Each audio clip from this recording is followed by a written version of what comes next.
राधे राधे दोस्तों, आपका हमारे YouTube चैनल दिव्य भक्ति ज्ञान वेग में हार्दिक स्वागत है। आज हम नवरात्रि के चौथे दिन की कथा का वर्णन करेंगे। नवरात्रि का चौथा दिन माँ कुष्मांडा को समर्पित होता है। इन्हें सृष्टि की आदि शक्ति और ब्रह्मांड की रचयिता माना जाता है। कु थोड़ा, उष्मा ऊर्जा और अण ब्रह्मांड, यानी कुष्मांडा का अर्थ है थोड़ी सी ऊर्जा से ब्रह्मांड बनाने वाली देवी। अब हम नवरात्रि के चौथे दिन माँ कुष्मांडा की व्रत कथा सुनते हैं। बहुत प्राचीन काल की बात है, जब न पृथ्वी थी, न आकाश, न सूर्य, न चंद्रमा, न ही कोई जीव जंतु।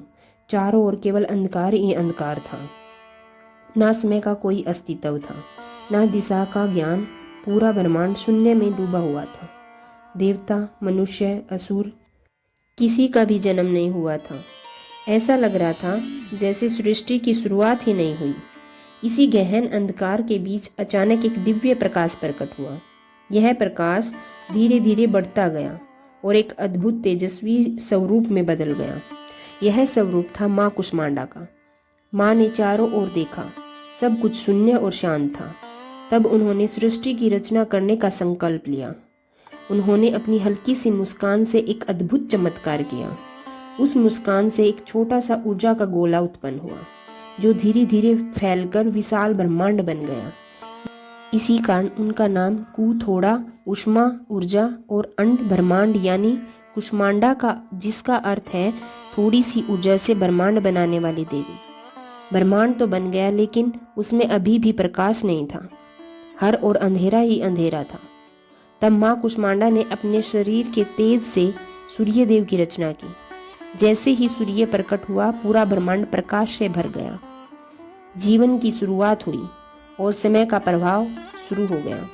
मान्यता है कि माँ कुष्मांडा सूर्य के भीतर निवास करती हैं और वहीं से पूरे संसार को ऊर्जा प्रदान करती हैं।